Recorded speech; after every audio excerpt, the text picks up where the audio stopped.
Before joining the galactic stage, most species are victims of what can be universally translated as main protagonist syndrome. An understandable quirk owed to the isolation from other intelligent life forms sapiens suffer from before they achieve FDL.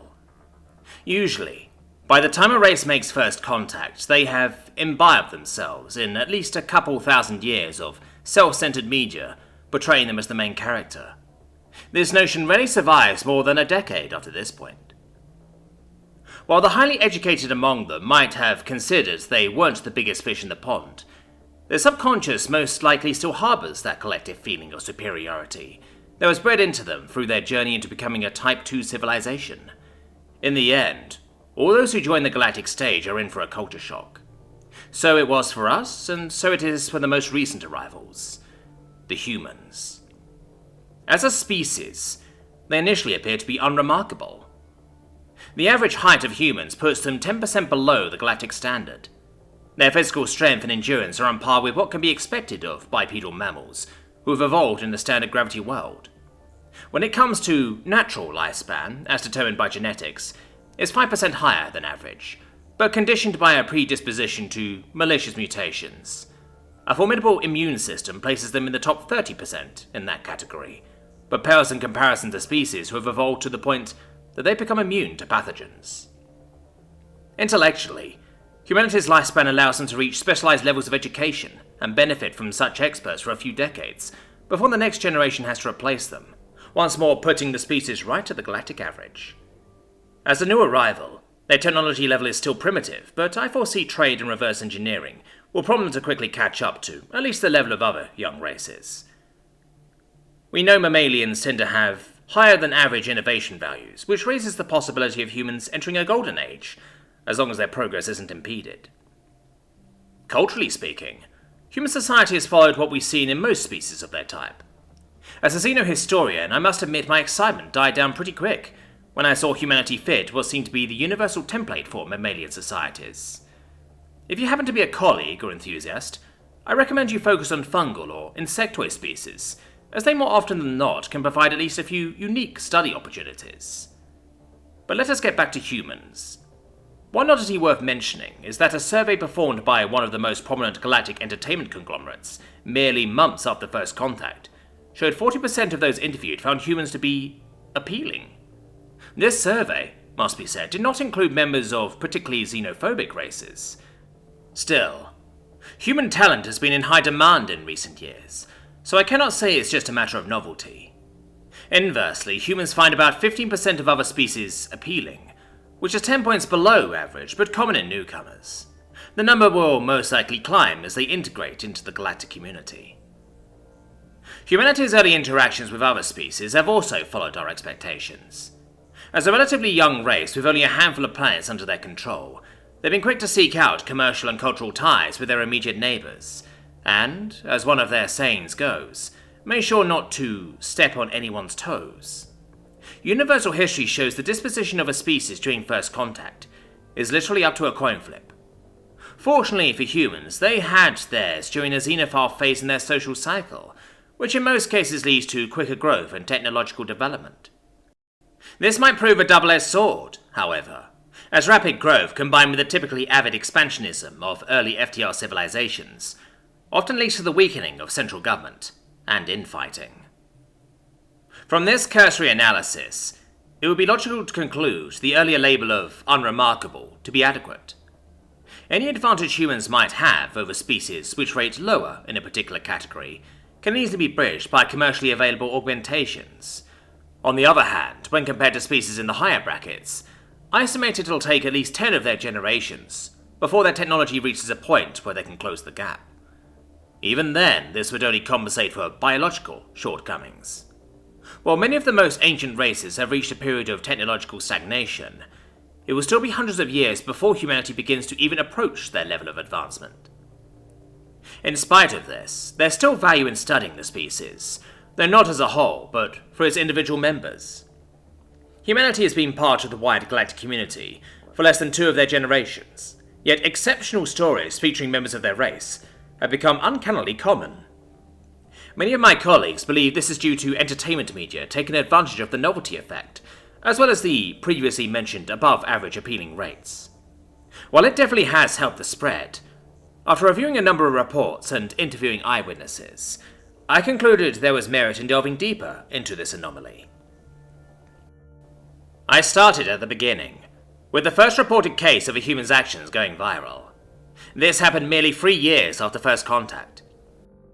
By this point, humanity had made FTL drives available to their civilian population, seeking to promote trade both between their own colonies and their neighbours. Soon enough, one of their major interplanetary corporations managed to land a trade deal with a Klepakchi Aktolu-owned combine, Kleanu Mining Ventures. Their majority mammalian employee base shared dietary similarities with the humans, who, like most recent arrivals, found food to be a cheap but sought-after commodity they could use to enter foreign markets. KMV had been granted a license by the Klempaki Union to exploit mineral-rich free-roaming asteroids not too far from human space, which made the deal extremely convenient from a logistical point of view. More so when the eager humans were willing to undercut the competition by a considerable margin. As this marked the first time in their history such a thing happened, the chief executive officer of the human company, a magnate by the name of Magnus Luna, accompanied the freighters in their first delivery with a plan to have the deal co-signed in physical form. An outdated procedure even by their own standards, and completely unnecessary as the deal had already been given legal status by both sides via electronic signatures.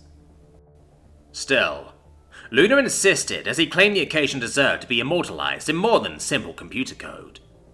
While a nuisance for KMV management, the Klepaki government pushed them to acquiesce to the humans' request, as it would help cement a friendly relationship with their newfound neighbours.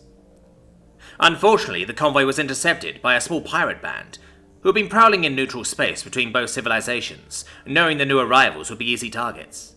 Human freighters could not flee or fight, as even the outdated and decaying pirate ship was completely out of their league. While such acts of piracy are usually overlooked, they knew that wanton destruction, especially when it involved a newly inducted race, would not go unpunished, so they opted for diplomacy.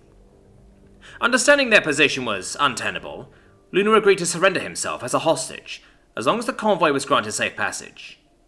The pirate band was reluctant, even if the human ships were of poor quality and their cargo was not valuable. They doubted the ransom for this man would equal their worth. When they voiced their complaints, the magnate simply declared he'd agree to any sum they requested. The human acted boldly, but they doubted whatever assets he owned within the confines of humanity's backwater systems could actually match his bravado. At this point, the pirate handling their translation software came upon a realization. The man had introduced himself as Magnus Luna. The program had translated it as a male name, but the first word could also mean great and king. The second word, on the other hand, was the name of their homeworld's only satellite. While far-fetched, there was a possibility they had gotten their hands on human royalty, an opportunity they were not going to pass up. Of course, it was all nonsense. While humanity indeed has some monarchy remnants from bygone eras, such figures serve only ceremonial purposes, and there has never been a king of Luna. The entire misunderstanding can be blamed on the pirates' outdated translation software, and the lack of readily available knowledge about humanity at the time. Emboldened by their apparent luck, the pirates set the ransom at the astronomical sum of 50 million credits. They thought it was unlikely a human, royalty or not, was able to pay that, but they expected some haggling. There was none. Luna only requested a few minutes to make the necessary arrangements with his underlings to ensure the sum could be gathered in his absence. Then he boarded a shuttle and surrendered himself as agreed. The pirates were not only astonished, they were annoyed. They had underestimated their quarry. 50 million credits, and the mammal didn't bat an eye. Once Luna had been apprehended, the convoy was allowed to leave. Given the assumed rank of their prisoner, he was given the best quarters the pirate ship had to spare. It might have not been much by normal standards, but they expected someone from a species that had only recently discovered FTL would have little to complain about it. In that, they were correct. Luna endured captivity with a stoicity befitting his station, not that of a king, as the pirates had mistakenly guessed, but that of a ruthless businessman. The arrangement had been that the ransom would be paid in 3 months. The location for the exchange was to be transmitted to the ship carrying the credits once it entered a designated sector. While they believed their superior sensors would prevent any possible ambush, there was always a chance the humans had hired outside help, so it paid to be cautious. The day finally arrived, and the human freighter jumped in at the precise scheduled time. Scans came up clean, and no reinforcements showed up after moving the meeting place a few times, so the pirates finally decided to go through with the deal. However, once they had secured the crates with the ransom in their cargo bay, a murmur began among the crew. The 50 million credits were there, nearly packed in the crude human containers. Some had suspected they would come up with an excuse for delivering less than arranged. Some thought the captain had made a mistake by letting the ships go. All were proven wrong. But now there was another problem, one of greed. Had they missed a golden opportunity? No, of course not. They were pirates after all. The captain approached Luna, who was being guarded by two of his subordinates, while he talked with one of the other humans who had brought in the ransom. The conversation halted at his arrival. His captive turned to face him and spoke. "Am I free to go?" he asked. "No," the captain responded succinctly, partly because the onboard translator on his suit had trouble handling human speech, and partly to project an intimidating aura. "We had a deal," Luna emphasized as he narrowed his eyes, an expression the captain correctly understood as a show of anger. 50 million more, he requested, unfazed by the mammal's aggressive tone. "That will take at least another 3 months, Luna stated, more to himself than the parrot. "We wait," the captain answered, matter-of-factly. In truth, he was rather surprised. Once more the manling had not batted an eye at the sum. Just how much did he have at his disposal? Luna went into deep thought, sinking his head into his chest for a few moments. Whatever emotions passed through his face, the captain did not care to discern. It didn't matter. They held all the cards. Eventually, his captive composed himself, and looked up at the towering captain with his signature stoic expression once more. "Agreed," he said coldly. They repeated the same process. Orders were signed and given to Luna's subordinates so they could gather the required sum, and a new sector was decided for the next exchange. The only difference was that this time their captive had a small canister delivered to him from the freighter. A quick inspection showed it contained only paper and writing tools. The captain thought it was weird, but innocuous, so he allowed the human to have his toys. Laden with credits and other loot from previous raids, the pirates chose to unload at their hideout. It was a hollowed-out asteroid in a nearby sector, which hosted the derelict remains of a mining station. Had anyone scanned the location in their absence, they would have found nothing, as they kept the installation completely powered down and devoid of atmosphere when they weren't using it. A month was spent ashore, with Luna being moved to quarters at the station as well. Small contingents of pirates left on shuttles to buy provisions with their newly acquired riches, coming back with extravagant delicacies they would have never been able to afford before. As you'd expect, they spent most of the time at the station indulging in all the pleasures their newfound wealth could afford them, which were quite a few. Their mood was in such heights that they even made sure to treat their captive as befitting royalty, showering him with exotic foods and drinks. Luna accepted them with only cursory gratitude. The pirates didn't blame him. After all, he was technically paying for it out of his own pocket. Eventually, the captain brought the debauchery to a stop, not because they were running low on funds. They had merely scratched the surface of those, but to make sure his crew didn't eat and drink themselves to death. Provisions were loaded into their ship, and they set off once more in search for minor prey, while they waited for their next payday. The following 2 months went by with only a handful of encounters, not due to lack of targets, but out of reluctance from the pirates. Why would they risk a stand-up fight with an escort, when they had more than they could spend in years awaiting them back at their base? By the time their scheduled meeting with the humans came, their cargo bay had only a few crates of raw minerals, and an old shuttle they took from a private mining vessel who had risked working in neutral space. The same human freighter jumped in at the meeting point, once more exactly at the scheduled time. The signal was sent, the final meeting location changed a few times. Business as usual. After an hour or so, both ships finally met. This time, however, after the docking collar had latched onto the human vessel, their side of the airlock remained closed. A few minutes passed. The captain ordered his comms officer to open a channel to complain about the delay, but as they did, a strong signal came from the human ship. They had not even bothered with encryption. It was their current location. "Release the docking collar and start plotting a jump," the captain said calmly. He had half expected a trick. In fact, he didn't even resent them for it. After all, they were the first ones to go back on their word. If anything, he respected the new arrivals for showing some spine. It didn't change anything. They would get their money another day. No matter who they called, they would be far away before they arrived. "Sir, the docking clasps are unresponsive. I can't disengage the collar," one of his subordinates reported with some urgency. "Gartin, contact!" "With a mass like that, it has to be a cruiser. 1 minute at most before they reach us," another one cried. So, they got outside help after all. Smart, but not enough. "Engage thrusters. We'll break the collar and get out of here before they get to us," he ordered. But it would not be that easy.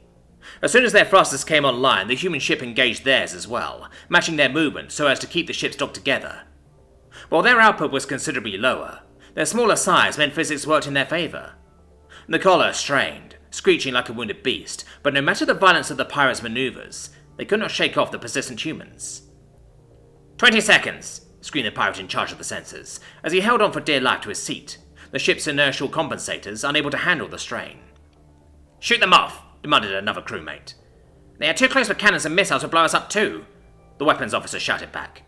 "Prepare to jump, we'll just take them with us," ordered the captain, his composure beginning to crack. "I can't lock in our jump vector with them shaking us around like that," came the desperate response from the navigator. "Disengage the safeties and jump us blind," the captain ordered, his voice conveying just how dangerous what they were about to do was. The bridge went silent for a second, and then became a flurry of fastening safety belts. A blaring siren accompanied the warning message sent to the rest of the ship. "Safety's off! Jump in 3, 2... But the pirate stopped short. Less than 20 kilometers away, a Klepaki Tondura cruiser dropped out of FDL. Not only was it more than capable of blowing them to smithereens, it was equipped with an inhibitor, which explained why the navigator's console was all broken code and warning messages. "Disengage all thrusters, and bring the prisoner to the bridge," their leader ordered calmly.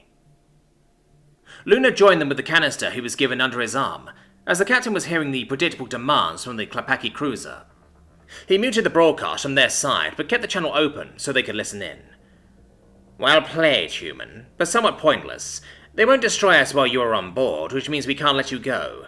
How do you propose we solve this?" the captain asked, much more eloquent now that he could take advantage of the bridge's translator.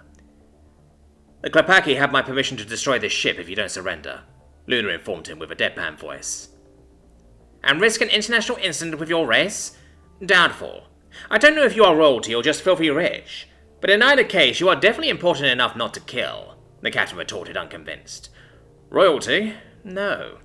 But I was very rich. The ransom you requested was covered by selling most of my assets. Asking the company to pay would have been improper, considering it was me who insisted on coming along with the convoy, despite warnings from the other board members. The only thing left to my name was my majority stake, which I knew would allow me to bounce back after this. That was until you went back on our deal. My shares might have covered a second payment, but there was no assurance you wouldn't request a third, so I decided my last cut would be played differently. I sold them to KMV. The conditions for that deal, I believe, are obvious enough. As to me being important, I might have been, when I had a seat in the company's directorate. After selling all my shares, however, that has also been taken away from me," Luna explained calmly. A moment passed while the translator worked, and then another while the captain considered the words that had come out of his captive.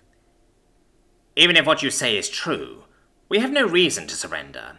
The Klepaki execute pirates. Pretty sure the boys and I would rather go out fighting," the captain finally said. "Only if you surrender to them," Luna simply stated. "What?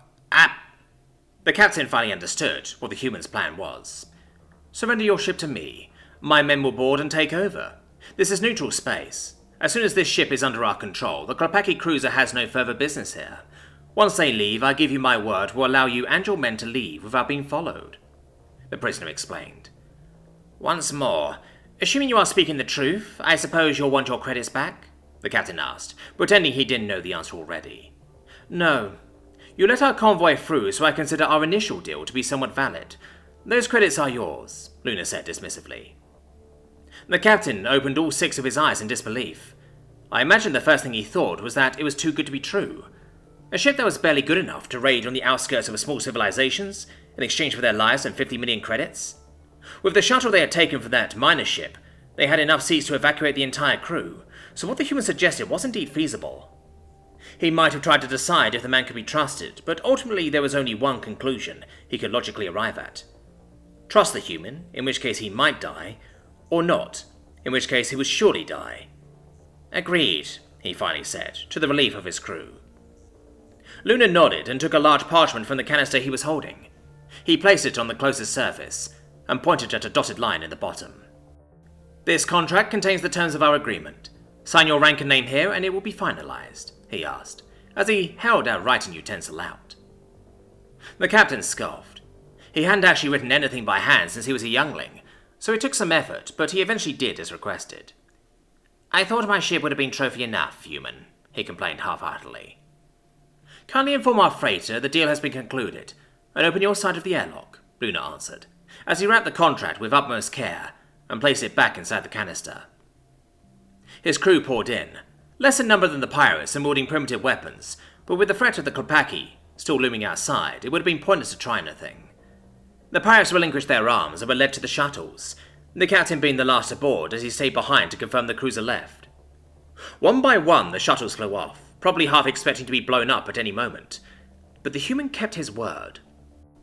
They engaged their drives and left the crafty mammal behind.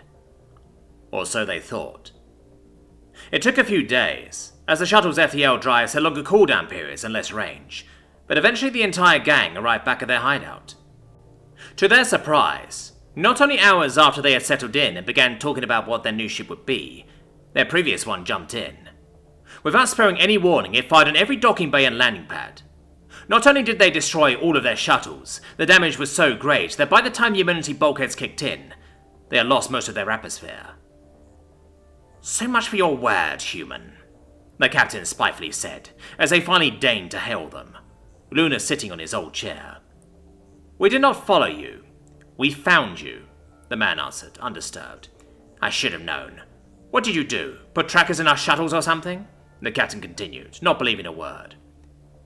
Our race doesn't have that kind of technology, but I will admit we arranged for you to capture that mining shuttle, so there'd be enough capacity to evacuate all of you. In any case, as I said, we found you. Your hideout is an old K&V mining station. I had more than enough time to confirm that while you hosted me. The serial number for this facility is written on almost all of its doors, including the one to my old quarters. It only took our friends half an hour to find it in their records, he explained coldly. So what now? We either get back your credits or suffocate to death? Came the angry response from the station. That's what a pirate would do. I'm a businessman. A businessman who lost the opportunity to sign the first ever commercial contract between my species and another because of your greed. Had you released me as we agreed, I would have still made it. But since you decided to extend my captivity, someone else signed his own contract and took that historic moment from me. But now that doesn't matter. Thanks to you, I've become the first human to take control of a pirate ship. In space, at least. And I'll further make the history books when we reverse engineer this vessel. In appreciation for that, I'll offer you a new deal. I'll supply you with a month of breathable atmosphere for 45 million credits. That should leave more than enough to buy your way out of that station. If you are lucky, Luna offered, with a barely noticeable hint of satisfaction in his voice. The pirates had no choice but to agree. Even if they called for help and the humans didn't blow them up the moment their signal left the station, there was almost no chance anyone would be able to reach them in time. Reluctantly, they placed the crates full of credits on the remains of a landing pad. A shuttle flew in and collected them, leaving behind a single atmospheric tank, too small to last them the promised month. So your word is not worth much after all, human, the captain fumed, after he was informed of the betrayal. I've held up my side of the bargain. I promised you enough atmosphere to last a month. There should be that and a bit more in the tank that was delivered. Share it with your crew or not, that is not of my concern, Luna answered coldly. You may be more dangerous than a king. The utter defeat in the captain's voice was unmistakable. A king is dangerous because of his influence. Such a thing is only useful in his own kingdom. I'm a businessman. My power lies in wealth. Wealth is useful whenever there's something or someone to be bought or sold. I hope now you understand how much of an understatement what you said was, Captain. His tone was laden with a gravity that made it clear this was no taunting. This was the philosophy the man lived by. A curt nod would be the last of Magnus Luna they would see. Communications were cut and the pirates left to their fate. whatever it may be. As the man had stated, it was not of his concern. He had achieved what he wanted, and more. Not only had he become the first human to commandeer a spacefaring vessel, he is the only one in galactic record to have actual written proof of it. The contract, as I understand, was given to a famous museum back in their homeworld for safekeeping. As for the pirate ship, whose onboard systems are our main source for the dialogues I've reproduced in this lecture, it became the foundation for Lunar's new company, a vast departure from his previous business in agriculture, but one that has multiplied his fortune manifold. To say he is one of, if not the richest human alive today, would not be an understatement. The virulence with which this story spread across the galaxy was outstanding. Studies show that merely weeks after the incident, about 32% of media consumers had come across it. Such awareness rates are almost unheard of for civilian matters, especially those of a newly inducted race like the humans. When compared to other topics trending at the time, it was only slightly below the Gaozu Rebellion. Let me reinstate that. Almost as many beings were aware of a human outsmarting a pirate gang as they were of the downfall of one of the largest empires in the galaxy. Truly remarkable. This amount of exposure spawned a myriad of sayings such as, "Never break a deal with a human," "A wealthy human is more dangerous than an armed one," or, "A human's parting words are colder than space." Most of them were overreactions to the superficial elements of the story. It is important to understand the point behind his actions. For him, there was only one thing that mattered. The deals, the credits, even his final speech to the captain were all secondary. Drawing species-wide assumptions from this single incident would be a mistake. The only certain thing we can conclude is that, for Magnus Luna, his ambition to be a protagonist in his race's history eclipsed everything else. Are all humans like this? Definitely not. But it only took one for most of the galaxy to think so. Let us take a short stimulant break and come back in 5 minutes to the story of Sasha Hiriko.